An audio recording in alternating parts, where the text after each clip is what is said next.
నమస్కారం ఘంటారవానికి స్వాగతం. ముందుగా ప్రధాన అంశాలు. అసెంబ్లీ ఎన్నికల ఓట్ల లెక్కింపునకు సర్వం సిద్ధం. అధికార మార్పిడి తప్పదన్న సర్వేలతో ఉత్కంఠ.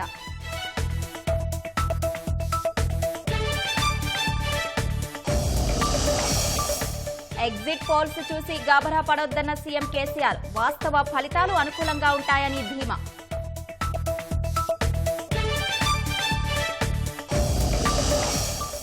లెక్కింపుతో మరింత అప్రమత్తమైన కాంగ్రెస్ అధిష్టానం. కౌంటింగ్ కేంద్రాలు దాటి రావద్దని అభ్యర్థులకు ఏఐసీసీ నిర్దేశం.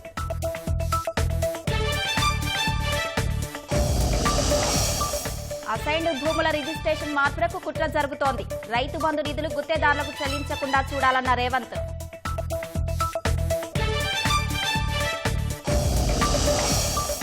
సాగర్ శ్రీశైలం వివాదంపై కేంద్ర జలశక్తి శాఖ సమావేశం వాయిదా. తెలంగాణ సూచనతో ఈ నెల 6న మరోసారి భేటీకి నిర్ణయం. 3 రాష్ట్రాల్లో ఓట్ల లెక్కింపునకు సన్నాహాలు. మిజోరాం అసెంబ్లీ ఎన్నికల ఓట్ల లెక్కింపు వాయిదా.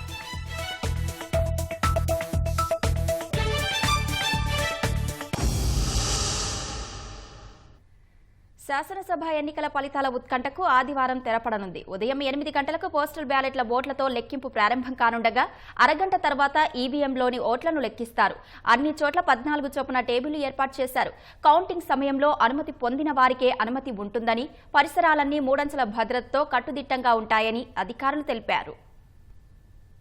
ఆదివారం జరిగే అసెంబ్లీ ఎన్నికల కౌంటింగ్ కోసం అధికారులు అన్ని ఏర్పాట్లు చేశారు. హైదరాబాద్ జిల్లా ఎన్నికల అధికారి రొనాల్డ్ రోజ్ తో పాటు జిల్లా డిప్యూటీ ఎన్నికల అధికారి, హైదరాబాద్ కలెక్టర్ కౌంటింగ్ కేంద్రాల్లోని ఏర్పాట్లను పర్యవేక్షించారు. ఉదయం 8 గంటలకు కౌంటింగ్ ప్రక్రియ ప్రారంభమవుతుందని, ప్రతి 30 నిమిషాలకు ఒక రౌండ్ కౌంటింగ్ పూర్తవుతుందని కలెక్టర్ అనుదీప్ వెల్లడించారు. రాజేంద్రనగర్, షాద్నగర్, చేవెళ్ల నియోజకవర్గాలకు లార్డ్స్ కళాశాలలో ఓట్ల లెక్కింపునకు అన్ని ఏర్పాట్లు పూర్తి చేసినట్లు అధికారులు వివరించారు. ఎవరైనా ఎన్నికల కోడ్ నిబంధనలను ఉల్లంఘిస్తే చట్టపరమైన చర్యలు తీసుకుంటామని తెలిపారు. ముషీరాబాద్ నియోజకవర్గంలోని ఏవీ కళాశాలలో కౌంటింగ్ కు భారీ ఎత్తున ఏర్పాట్లు చేశారు. మొదట మనకి 8 o'clockకి కౌంటింగ్ స్టార్ట్ అవుతుందండి. ఫస్ట్ గా మనం పోస్టల్ బ్యాలెట్ స్టార్ట్ చేస్తాము. 8:30కి కంట్రోల్ యూనిట్స్ అంటే ఈవీఎంలు కూడా తీసుకురావడం నుంచి 8:30కి స్టార్ట్ చేస్తాము. వి ఎక్స్పెక్ట్ ఒక 30 to 45 minutes ఈచ్ రౌండ్ అవుతుందని మేము ఆశిస్తున్నాం. మనం హైదరాబాద్ జిల్లాలో ఉన్నటువంటి 15 నియోజకవర్గాలకు గాను అరేంజ్మెంట్స్ అన్ని కూడా దాదాపు కంప్లీట్ అయినాయి. రేపు 8 గంటలకు కౌంటింగ్ ప్రక్రియ మొదలవుతుంది. దానికి తగ్గట్టుగా మనం ప్రతి కౌంటింగ్ హాల్ ఇంతకుముందు మనం ఏర్పాటు చేసినటువంటి అన్ని రూమ్స్లో కూడా బ్యారికేడింగ్, అదేవిధంగా టేబుల్స్ ఏర్పాటు, అదేవిధంగా సైనేజెస్ అన్ని కూడా పెట్టడం జరిగింది. మొత్తంగా 15 నియోజకవర్గాలకు కూడా అన్ని ఏర్పాట్లు కూడా పూర్తయినాయి. ప్రతి రౌండ్కి 14 సీయూలు మనం కౌంట్ చేస్తాము. సో అందులో ఉన్నటువంటి పోలింగ్ స్టేషన్ బట్టి ఆ రౌండ్ డిపెండ్ అవుతుంది. దాదాపుగా మనం చూసుకుంటే 20 నుంచి 21, 22 రౌండ్స్ ప్రతి నియోజకవర్గానికి కూడా అవుతుంది. ఎవ్రీ రౌండ్ కూడా కంప్లీట్ అయిన తర్వాతనే రెండో రౌండ్ సీయూస్ మనం తీసుకురావడం జరుగుతుంది.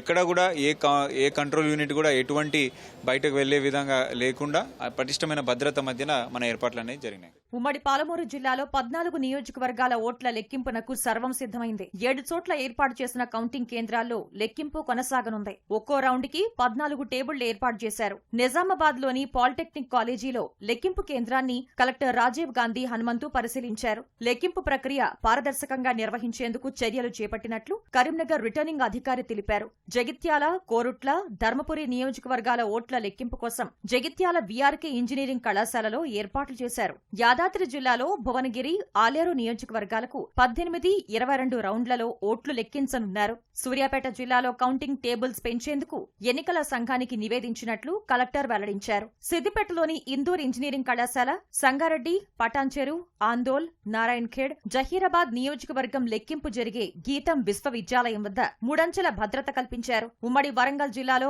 ఓట్ల లెక్కింపునకు అధికారులు ఏర్పాట్లు చేశారు. హన్మకొండ, వరంగల్ జిల్లాల్లోని నియోజకవర్గాలకు సంబంధించి ఎలుమాబల మార్కెట్లో ఓట్ల లెక్కింపు చేపడుతుంటే మహబూబాబాద్, జనగామ, భూపాలపల్లి, ములుగు జిల్లాల నియోజకవర్గాలకు ఆయా జిల్లాల్లో లెక్కింపు జరగనుందని అధికారులు తెలిపారు.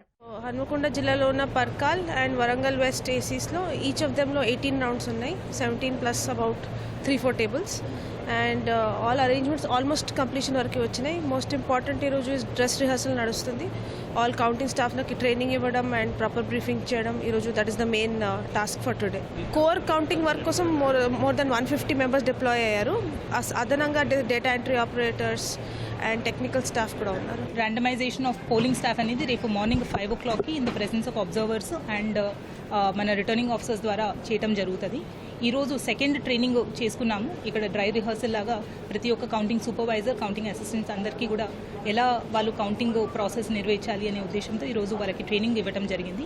ఇక్కడ అన్ని అరేంజ్మెంట్స్ కూడా 3 కాన్స్టిట్యుయెన్సీస్ గోడౌన్ నంబర్ 17లో వరంగల్ డిస్ట్రిక్ట్కి సంబంధించిన నర్సంపేట్, వర్ధనపేట్, వరంగల్ ఈస్ట్ కాన్స్టిట్యుయెన్సీస్వి కౌంటింగ్ హాల్స్ ఏర్పాట్లు చేయడం జరిగింది. ఉదయం 10 గంటల తర్వాత తొలి ఫలితం వెలువడే అవకాశం ఉందని అధికారులు భావిస్తున్నారు. రేపు జరిగే ఓట్ల లెక్కింపునకు అన్ని జాగ్రత్తలు తీసుకోవాలని పోలీసుల్ని డీజీపీ అంజనీ కుమార్ ఆదేశించారు. పోలీస్ కమిషనర్లు, ఎస్పీలతో టెలికాన్ఫరెన్స్ నిర్వహించిన ఆయన లెక్కింపు కేంద్రాల వద్ద బందోబస్తుపై సమీక్షించారు. చివరి రౌండ్లలో ఉత్కంఠంగా ఉండే అవకాశం ఉంటుందని, ఆ సమయంలో మరింత అప్రమత్తంగా ఉండాలని అంజనీ కుమార్ తెలిపారు. గెలుపొందిన పార్టీల అభ్యర్థులు విజయోత్సవ ర్యాలీలు ప్రశాంతంగా జరిగేలా చూడాలని, ప్రతీకార దాడులు జరగకుండా ముందస్తు జాగ్రత్తలు తీసుకోవాలని సూచించారు.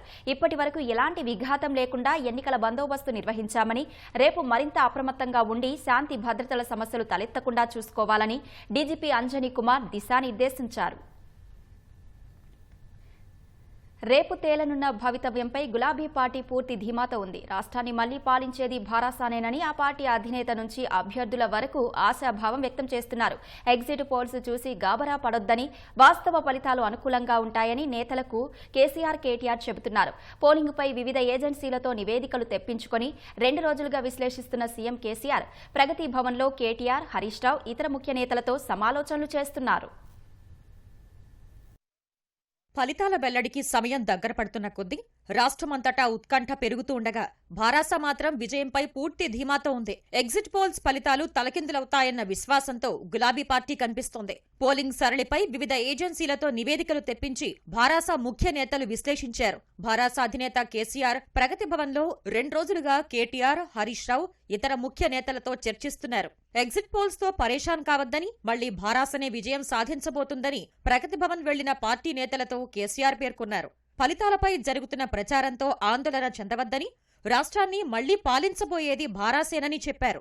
ఆదివారం రాష్ట్ర వ్యాప్తంగా సంబురాలు చేసుకుందామని పార్టీ నేతలకు చెప్పారు. పోలింగ్ జరుగుతుండగానే కేసీఆర్ తన సన్నిహితులు, సిద్ధాంతులతో ప్రమాణ స్వీకారంపై చర్చించారు. సచివాలయ ఆవరణలో ప్రమాణ స్వీకారం చేసి అసైన్ భూములకు హక్కులపై తొలి సంతకం చేయనున్నట్లు సన్నిహితులతో కేసీఆర్ పేర్కొన్నట్లు సమాచారం. కనీసం 70 సీట్లకు తక్కువ రావంటూ కేటీఆర్ ధీమా వ్యక్తం చేయడంతో పాటు ఎగ్జిట్ పోల్ ఫలితాలు ఎక్కువ చేసి చూపించినా వాస్తవ ఫలితాలు తమకే శుభవార్త చెబుతాయని పేర్కొన్నారు. ప్రగతి భవన్ కు రంగులు వేస్తున్నారని, అది కేసీఆర్ ఆత్మవిశ్వాసమంటూ భారాస నేత క్రిషాంక్ ఫోటోను ట్వీట్ చేశారు. ఆదివారం తెలంగాణ భవన్లో సంబురాలకు ఏర్పాట్లు చేస్తున్నట్లు పార్టీ వర్గాలు చెబుతున్నాయి. నియోజకవర్గాల్లో అభ్యర్థులు సైతం మూడోసారి ముఖ్యమంత్రిగా కేసీఆర్ కావటం ఖాయమంటూ ధీమా వ్యక్తం చేస్తున్నారు. రేపు ఓట్ల లెక్కింపు నేపథ్యంలో ఏఐసీసీ ముందస్తుగా అప్రమత్తమైంది. గత అనుభవాలను దృష్టిలో ఉంచుకుని పక్కా ప్రణాళికతో ముందుకెళ్తుంది. కర్ణాటక ఉప ముఖ్యమంత్రి డీకే శివకుమార్ హైదరాబాద్ తాజ్ కృష్ణ వేదికగా రాష్ట్ర కాంగ్రెస్ రాజకీయాలను నడిపించనున్నారు. కాంగ్రెస్ కు సానుకూలంగా ఎగ్జిట్ పోల్ ఫలితాలు ఉన్నప్పటికీ రాష్ట్ర ఫలితాలపై ఏఐసీసీ అప్రమత్తమైంది. ఇప్పటికే పీసీసీ అధ్యక్షుడు రేవంత్ రెడ్డి పూర్తిస్థాయి మెజారిటీతో ప్రభుత్వాన్ని ఏర్పాటు చేయనున్నట్లు ధీమా వ్యక్తం చేస్తున్నారు. రాష్ట్రంలో ప్రభుత్వాన్ని ఏర్పాటు చేయబోతుందన్న కర్ణాటక ఉప ముఖ్యమంత్రి డీకే శివకుమార్, సీఎం కేసీఆర్ తమ అభ్యర్థులను ప్రలోభ పెట్టేందుకు ప్రయత్నిస్తున్నట్లు ఆరోపించారు. మరోవైపు 49 కౌంటింగ్ కేంద్రాల వద్ద కాంగ్రెస్ అభ్యర్థులతో పాటు ఏఐసీసీ ప్రత్యేక పరిశీలకులను వెంట ఉంచనున్నారు. పోటీలో నిలిచిన అభ్యర్థులను హైదరాబాద్ తాజ్ కృష్ణ రప్పించాలని ముందుగా భావించిన అనంతరం ప్రణాళిక మార్చుకున్నారు. అయితే రాత్రి 11:30కు కర్ణాటక ఉప ముఖ్యమంత్రి డీకే శివకుమార్, ఆ రాష్ట్ర మంత్రులు జార్జ్ బోస్రాజ్, పలువురు ఏఐసీసీ కార్యదర్శులు Hyderabad చేరుకోనున్నారు. There is no problem, no threat, anything. We have confidence. Our party will win comfortably. All legislators will be loyal. We know that they are trying to trap. We know all information. Our candidates themselves have informed them that they have been approached by the CM directly himself. We are not worried. No one will go. They are also very cautious. We are also very cautious. ముందస్తు చర్యల్లో భాగంగా కాంగ్రెస్ ముఖ్య నేతల virtual సమావేశం నిర్వహించారు. రేపటి ఫలితాల దృష్ట్యా తాజా పరిణామాలపై పార్టీ ముఖ్య నేతలతో చర్చించారు. రాష్ట్ర కాంగ్రెస్ ఇన్ఛార్జ్ ఠాక్రే, రేవంత్ రెడ్డి, ఉత్తమ్ కుమార్ రెడ్డి, భట్టి విక్రమార్క, కోమటిరెడ్డి రాజగోపాల్ రెడ్డి, మధు యాష్కి, రాహుల్తో మాట్లాడారు. మరోవైపు ముఖ్య ఎన్నికల ఏజెంట్కు ఎమ్మెల్యే ధ్రువపత్రాలు తీసుకునేందుకు వెసులుబాటు ఇవ్వాలని ఈసీ వికాస్ రాజ్ను కాంగ్రెస్ నాయకులు కోరారు. పూర్తయిపోయి సర్టిఫికేట్ వచ్చేంత వరకు ఎలక్షన్ ఏజెంట్లు అక్కడే ఉండాలని కూడా అందరికీ చెప్పడం జరిగింది. ఎగ్జిట్ పోల్ సర్వేలు కానీ అన్ని కాంగ్రెస్ పార్టీకి అనుకూలంగా ఉన్నాయి. కానీ కొన్ని శక్తులు కాంగ్రెస్ పార్టీని ఏదైనా డిస్టర్బ్ చేస్తాయేమనే పాత అనుభవాన్ని దృష్టిలో పెట్టుకుని అటువంటివి జరగకుండా ఉండటం కోసం కాంగ్రెస్ పార్టీ ముందు జాగ్రత్త చర్యలు తీసుకుంటుంది. ఇప్పటి వరకు ఇక్కడ పిలిచి మాట్లాడాలనేటటువంటి సమాచారమే నాకుంది. మరి తరలిస్తారా లేదనేటటువంటి సమాచారం నాకు లేదు. తెలంగాణ రాష్ట్రం ఏర్పడిన తర్వాత ఎన్నికల వేళ క్యాంపు రాజకీయాలు చోటు చేసుకోవడం సర్వత్రా ఆసక్తి నెలకొంది. రాష్ట్రంలో అసైన్డ్ భూములను ఇతరుల పేర్లపై రిజిస్ట్రేషన్ చేసేందుకు కుట్ర జరుగుతోందని పీసీసీ అధ్యక్షుడు రేవంత్ రెడ్డి ఆరోపించారు. ఈ మేరకు ఉత్తమ్ కుమార్ రెడ్డి, మధు యాష్కి, అంజన్ కుమార్, పొంగులేటి శ్రీనివాస్ రెడ్డి, మహేష్ కుమార్ గౌడ్లతో కలిసి ఎన్నికల అధికారికి ఫిర్యాదు చేశారు. రైతు బంధు నిధులను గుత్తేదారులకు చెల్లించకుండా చూడాలని వినతి పత్రం అందజేశారు. కౌంటింగ్లో గెలిచిన తమ పార్టీ అభ్యర్థుల గెలుపు ధ్రువపత్రాలను చీఫ్ ఎలక్షన్ ఏజెంట్ తీసుకుంటారని తెలిపారు. ఈ మేరకు ఆర్వోలకు ఆదేశాలు ఇవ్వాలని సీఈఓను కోరినట్టు చెప్పారు. రాజీనామా సమర్పించేందుకే కేసీఆర్ కేబినెట్ మీటింగ్ ఏర్పాటు చేసి ఉండొచ్చని ఉత్తమ్ వ్యంగ్యాస్త్రాలు సంధించారు. తెలంగాణ కాంగ్రెస్ పార్టీ పక్షాన మేము chief electoral officer Vikas Raj గారికి 4 అంశాలపై రిప్రజెంటేషన్ ఇవ్వడం జరిగింది. ఎలక్షన్ కమిషన్ ఆఫ్ ఇండియా ఆదేశాల మేరకు ఆపిన రైతు బంధు పథకం కింద 6,000 కోట్ల రూపాయలు ఇప్పుడున్న బీఆర్ఎస్ ప్రభుత్వం వాళ్ళకి నచ్చిన ఫేవరెట్ కాంట్రాక్టర్స్ కి డిస్పర్స్ చేసే ప్రయత్నం చేస్తున్నారు. సరి అయిన ప్రొసీజర్ ఫాలో కావడం లేదు. రంగారెడ్డి, సంగారెడ్డి, మేడ్చల్ జిల్లాల్లో వేల ఎకరాల అసైన్ ల్యాండ్స్ పోర్టల్ పై ల్యాండ్ రికార్డ్స్, టైటిల్ రికార్డ్స్ గత 2-3 రోజులుగా మారుస్తున్నా అని చెప్పి మాకున్న సమాచారము. అసైన్ ల్యాండ్స్ యొక్క ల్యాండ్ రికార్డ్స్ మార్చొద్దు. ఈ 2-3 రోజుల్లో బీఆర్ఎస్ ప్రభుత్వం దిగిపోయే ముందు 6,000 కోట్ల కాంట్రాక్టర్లు ఇవ్వడంలో సిటీ చుట్టుపక్కల జిల్లాల్లో అసైన్ ల్యాండ్స్ రికార్డ్స్ మారుస్తున్న ఆరోపణలు మేము చీఫ్ ఎలక్షన్ కమిషన్ ఆఫ్ ఇండియాకి సిఇఓ ద్వారా ఇవ్వడం జరిగింది. కేసీఆర్ కు పెట్టే బేడా సర్దుకునే సమయం వచ్చిందని వైఎస్ఆర్ తెలంగాణ పార్టీ అధ్యక్షురాలు వైఎస్ షర్మిల విమర్శించారు. కేసీఆర్ పాలనకు శుభం కార్డు పడబోతుందన్న ఆమె ఎగ్జిట్ పోల్స్ నిజం కావాలని ప్రార్థిస్తున్నట్టు తెలిపారు. 2 సార్లు అధికారాన్ని అప్పగించినా కేసీఆర్ ఇచ్చిన ఒక్క హామీని నెరవేర్చలేదని షర్మిల ఆరోపించారు. కాంగ్రెస్ అధికారంలోకి రావడం ఖాయమన్న షర్మిల బ్లాక్ మెయిలర్లు కాకుండా క్రమశిక్షణతోనే పార్టీ కోసం పనిచేసిన వారు ముఖ్యమంత్రి పగ్గాలు చేపట్టాలని కోరుకుంటున్నట్లు తెలిపారు. లోటస్ పాండ్లో మీడియా సమావేశం అనంతరం కేసీఆర్ కు వైఎస్ షర్మిల సూట్ కేసును బహుమతిగా పంపారు. పోల్సు తెలంగాణ ప్రజల రెఫరెండం అవ్వాలని, కేసీఆర్ గారి రాక్షస నియంత అవినీతి అక్రమ పాలన అంతం కావాలని కోట్ల మంది తెలంగాణ ప్రజలతో సహా నేను కూడా ప్రార్థిస్తున్నా.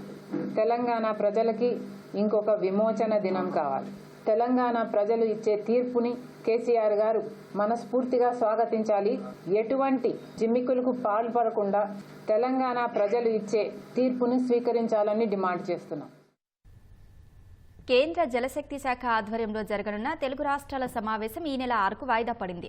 ఓట్ల లెక్కింపు దృష్ట్యా తెలంగాణ అధికారుల విజ్ఞప్తి మేరకు జలశక్తి శాఖ వెసులుబాటు కల్పించింది. కీలక నాగార్జున సాగర్, శ్రీశైలం ప్రాజెక్టుల భద్రత పూర్తిగా కేంద్ర ప్రభుత్వం ఆధీనంలోకి వెళ్లిపోయింది.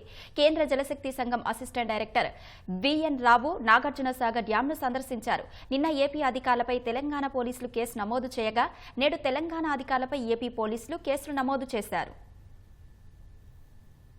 కృష్ణా జలాల పంపిణీ, నాగార్జున సాగర్, శ్రీశైలం ప్రాజెక్టుల నిర్వహణపై సమస్య కొలిక్కి రాలేదు. కేంద్ర జలశక్తి శాఖ నిర్వహించిన సమావేశం డిసెంబర్ 6కు వాయిదా పడింది. తెలంగాణలో ఓట్ల లెక్కింపు ప్రక్రియ ఉన్నందున ప్రభుత్వ అభ్యర్థన మేరకు వీడియో కాన్ఫరెన్స్ ను బుధవారానికి మార్చింది. అయితే జలశక్తి శాఖ నిర్వహించిన వీడియో కాన్ఫరెన్స్ కు హాజరైన ఏపీ అధికారులు ఆ రాష్ట్ర నీటి అవసరాలు, ప్రాజెక్టుల వద్ద ప్రస్తుత పరిస్థితిని వివరించారు. శ్రీశైలం నుంచి 15 టీఎంసీలు వినియోగం కోసం ఇప్పటికే కేఆర్ఎంబీకి ఇండెంట్ సమర్పించినట్లు వెల్లడించారు. ఈ నెల 4న ఏపీ పంపనున్న ఇండెంట్పై చర్చించి నిర్ణయం తీసుకోవాలని జలశక్తి శాఖ కేఆర్ఎంబీని ఆదేశించింది. అప్పటి వరకు సాగర్ నుంచి నీటి విడుదలను నిలిపేయాలని ఏపీకి జలశక్తి శాఖకు సూచించింది. నాగార్జున సాగర్ ప్రాజెక్టు వద్ద ఉద్రిక్తత కొనసాగుతోంది. సాగర్ డ్యాం నుంచి కుడికాల్వకు నీటి విడుదల కొనసాగుతోంది. కుడికాలువ ద్వారా ప్రస్తుతం 5,450 క్యూసెక్కుల నీరు విడుదల చేస్తున్నారు. ప్రాజెక్టును కేఆర్ఎంబీ సభ్యులు అశోక్ కుమార్, రఘునాథ్ సందర్శించారు. డ్యాం కుడికాల్వ వైపునకు వెళ్లి నీటి విడుదల పరిశీలించారు. డ్యాం పర్యవేక్షణ బాధ్యతని కృష్ణా బోర్డు, కేంద్ర బలగాలకు అప్పగించాలన్న కేంద్రం ప్రతిపాదనకు 2 రాష్ట్రాలు అంగీకరించడంతో సీఆర్పీఎఫ్ బలగాలు డ్యాంపై పహారా కాస్తున్నాయి. డ్యాం పూర్తిగా కేంద్ర బలగాల ఆధీనంలోకి వెళ్లింది. సీఆర్పీఎఫ్ సిబ్బంది రావడంతో అక్కడి నుంచి తెలంగాణ పోలీసులు వెనుదిరిగారు. సాగర్ డ్యాం వివాదంపై 2 రాష్ట్రాల పోలీసులు పరస్పరం కేసులు నమోదు చేశారు. ఏపీ పోలీసులు దాడికి పాల్పడ్డం, ఏపీ నీటిపారుదల శాఖ అధికారులు అనుమతి లేకుండా నీటిని విడుదల చేశారని తెలంగాణ సాగునీటి శాఖ అధికారులు చేసిన ఫిర్యాదుపై నిన్ననే తెలంగాణ పోలీసులు కేసు నమోదు చేశారు. అయితే సాగర్ డ్యాంపై విధులకు విఘాతం కలిగించారని ఏపీ నీటిపారుదల శాఖ అధికారులు ఫిర్యాదు మేరకు తెలంగాణ పోలీసులపై ఏపీ పోలీసులు కేసు నమోదు చేశారు. కేంద్ర జలశక్తి శాఖ ఆదేశాల మేరకు కేఆర్ఎంబీ సభ్యులు సాగర్ కుడి కాలువ 7వ నెంబర్ గేటును మూసివేయించారు. ప్రస్తుతం 5వ నెంబర్ గేటు ద్వారా నీళ్లు విడుదల అవుతున్నాయి. రాత్రికి 5వ నెంబర్ గేటు కూడా మూసివేసే అవకాశం ఉంది. నాగార్జున సాగర్ డ్యాం భద్రత కోసం ఏర్పాటు చేసిన సిబ్బంది ఉండడం కోసం డ్యాంకి కుడివైపున చెక్పోస్ట్ ఏర్పాటు చేశారు. ఇప్పటి వరకు దానికి తెలంగాణ ప్రత్యేక భద్రతా దళ సిబ్బందిని బోర్డు ఉండేది. దీన్ని ఏపీ అధికారులు ఏపీ ప్రత్యేక భద్రతా దళంగా పేరు మార్చారు. పేరు మార్చడంపై పెద్ద ఎత్తున చర్చ నడుస్తోంది.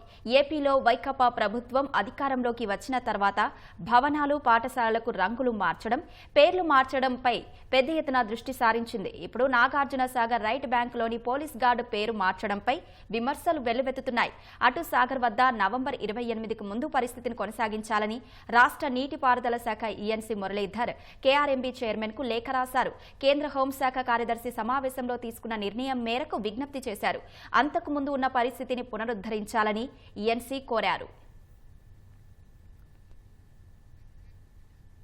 మధ్యప్రదేశ్ శాసనసభ ఎన్నికల ఫలితాల ఉత్కంఠ ఆదివారం వీడనుంది. నెల రోజుల విస్తృత ప్రచారంతో ఓటర్లను ప్రసన్నం చేసుకున్న అభ్యర్థుల భవితవ్యం రేపు తేలనుంది. మధ్యప్రదేశ్లో హోరాహోరీ నెలకొందని ఎగ్జిట్ పోల్స్ వెల్లడించడంతో దేశవ్యాప్తంగా అందరి దృష్టి ఈ రాష్ట్రంపైనే ఉంది. ఇప్పటికే ఓట్ల లెక్కింపునకు ఎన్నికల అధికారులు ఏర్పాట్లు పూర్తి చేశారు. మధ్యప్రదేశ్ శాసనసభ ఎన్నికల ఓట్ల లెక్కింపునకు రంగం సిద్దమైంది. రాష్ట్ర వ్యాప్తంగా 52 ప్రాంతాల్లో ఓట్లు లెక్కించేందుకు ఎన్నికల సంఘం విస్తృత ఏర్పాట్లు చేసింది. ఆదివారం ఉదయం 8 గంటల నుంచి ఓట్ల లెక్కింపు ప్రారంభమవుతుందని, అరగంట తర్వాత ఈవీఎంలలో ఓట్లను లెక్కిస్తామని మధ్యప్రదేశ్ ఎన్నికల ప్రధాన అధికారి అనుపమ్ రాజన్ తెలిపారు. మధ్యప్రదేశ్లోని మొత్తం 52 జిల్లా కేంద్రాల్లో ఏర్పాటు చేసిన కౌంటింగ్ కేంద్రాల్లో ప్రారంభమవుతుందని తెలిపారు. పోస్టల్ బ్యాలెట్ ఓట్లు ఎక్కువగా ఉంటే పోస్టల్ బ్యాలెట్, ఈవీఎం లెక్కింపు సమాంతరంగా కొనసాగుతుందని వివరించారు. అన్ని కౌంటింగ్ కేంద్రాల వద్ద 144 సెక్షన్ అమల్లో ఉంటుందని మధ్యప్రదేశ్ పోలీసులు తెలిపారు. కేంద్రాల సమీపంలో ఎలాంటి ఊరేగింపులు చేయవద్దని సూచించారు. శాంతి భద్రతలకు విఘాతం కలిగించేలా వ్యవహరిస్తే కఠిన చర్యలు తప్పవని హెచ్చరించారు.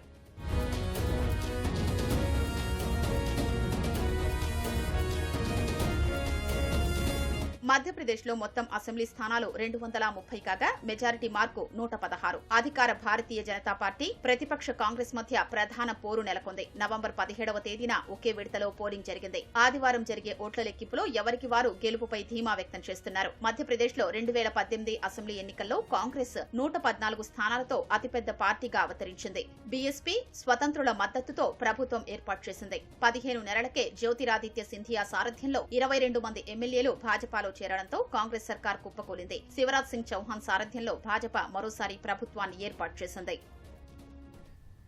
ఛత్తీస్గఢ్లో రేపటి ఓట్ల లెక్కింపునకు రంగం సిద్దమైంది. కౌంటింగ్ కోసం కేంద్ర ఎన్నికల సంఘం భారీ ఏర్పాట్లు చేసింది.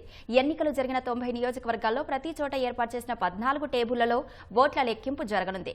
కవర్ధా నియోజకవర్గంలో అత్యధికంగా 30 రౌండ్లు, మనేంద్రగఢ్లో అత్యల్పంగా 12 రౌండ్లలో ఓట్ల లెక్కింపు పూర్తి కానుంది. ఎలాంటి అవాంఛనీయ ఘటనలు జరగకుండా అధికారులు 3 అంచెల భద్రతను ఏర్పాటు చేశారు.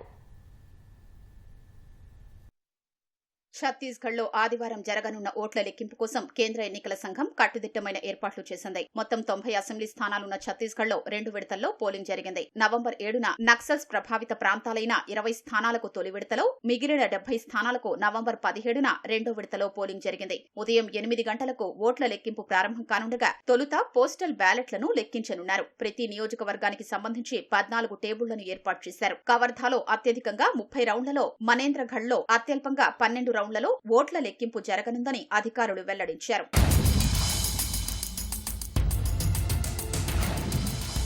ఓట్ల లెక్కింపు కేంద్రాలతో పాటు చుట్టుపక్కల ప్రాంతాల్లో పటిష్ట బందోబస్తు ఏర్పాటు చేసినట్లు ఛత్తీస్గఢ్ ఎన్నికల ప్రధానాధికారి రీనా బాబాసాహెబ్ తెలిపారు. ఓటింగ్ కేంద్రం వద్దకు ఇతరులు ఎవ్వరూ రాకుండా అవాంఛనీయ ఘటనలకు తావు లేకుండా భద్రతను ఏర్పాటు చేసినట్లు చెప్పారు. పెద్ద ఎత్తున కేంద్ర బలగాల్ని మోహరించారు.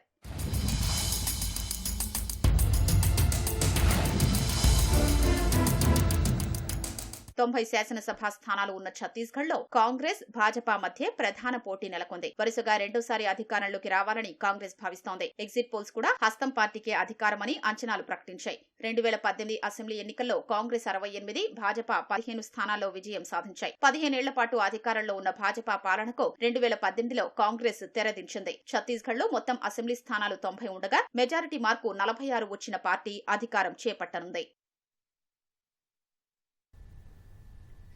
రాజస్థాన్లో భారతీయ జనతా పార్టీకి అధికారమన్న ఎగ్జిట్ పోల్స్ అంచనాలు 5 ఏళ్లకోసారి అధికారం మార్పిడి సంప్రదాయాన్ని తిరగరాస్తామన్న కాంగ్రెస్ ధీమా మధ్య రేపటి ఓట్ల లెక్కింపునకు సర్వం సిద్ధమైంది. కేంద్ర ఎన్నికల సంఘం భారీ ఎత్తున ఏర్పాట్లు చేసింది. ఎన్నికలు జరిగిన 199 నియోజకవర్గాలకు సంబంధించి 66 కేంద్రాల్లో ఓట్ల లెక్కింపు జరగనుంది. షియో నియోజకవర్గానికి సంబంధించి 41 రౌండ్లు, దక్షిణ అజ్మేర్లో 14 రౌండ్లలో ఓట్ల లెక్కింపు పూర్తి కానుంది.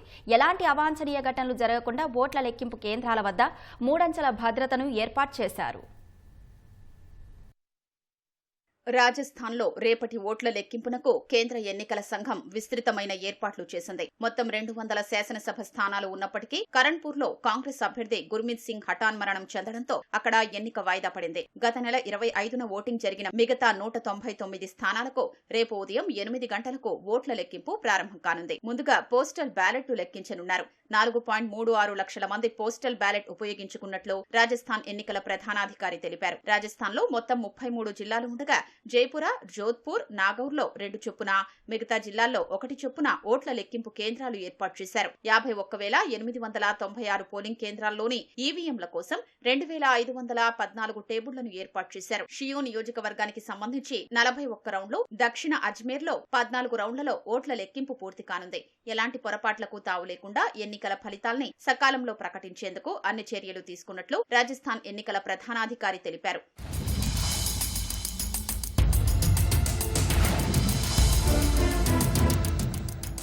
రాజస్థాన్లో 5 ఏళ్లకోసారి అధికారం మారే సంప్రదాయం ఈసారి కూడా కొనసాగుతుందని ఎగ్జిట్ పోల్స్ అంచనాలు వెలువడినప్పటికీ కాంగ్రెస్ మాత్రం గెలుపుపై ధీమా వ్యక్తం చేస్తోంది. 5 ఏళ్లలో చేపట్టిన అభివృద్ధి, సంక్షేమ కార్యక్రమాలే తమను విజయ తీరాలకు చేరుస్తాయని ఆ పార్టీ నేతలు అంటున్నారు. 2018 ఎన్నికల్లో కాంగ్రెస్ 100 స్థానాల్లో భాజపా 73 సీట్లు గెలుపొందాయి. మ్యాజిక్ మార్కుకు 1 స్థానం తగ్గిన బీఎస్పీ స్వతంత్రుల మద్దతుతో అశోక్ గెహ్లోట్ సారథ్యంలో కాంగ్రెస్ ప్రభుత్వం ఏర్పాటైంది. ఈసారి తమదే అధికారమని భాజపా నేతలు విశ్వాసం వ్యక్తం చేస్తున్నారు. ఎగ్జిట్ పోల్స్ అంచనాలు, ప్రభుత్వ వ్యతిరేకత, మోదీ చరిష్మా, అధికారం మారే సంప్రదాయం తమకు అనుకూలించే అంశాలని భాజపా నేతలు చెబుతున్నారు.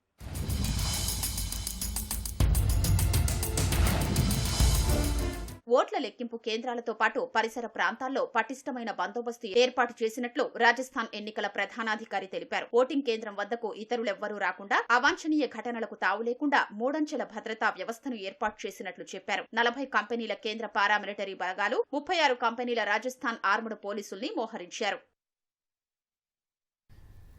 బడ్జెట్ విషయంలో అనవసర ఖర్చులు తగ్గించుకోకపోతే నిర్మాతలకు తీవ్ర నష్టాలు తప్పవని ప్రముఖ నిర్మాత సుధాకర్ రెడ్డి సూచించారు. ఓటీటీలపై ఆధారపడి సినిమాలు నిర్మించేవారు మరింత అప్రమత్తంగా ఉండాలని కోరారు. ఓటీటీల వద్ద సంవత్సరానికి సరిపడా సినిమాలున్నాయని, కొత్తగా కొనుగోలు చేసేందుకు ఆసక్తి చూపడం లేదన్నారు. ఇలాంటి పరిస్థితుల్లో జాగ్రత్తగా ఉండాలని నిర్మాతలను కోరిన సుధాకర్ రెడ్డి సినీ పరిశ్రమ బాగుండాలంటే అనవసర ఖర్చులు తగ్గించాలని సూచించారు.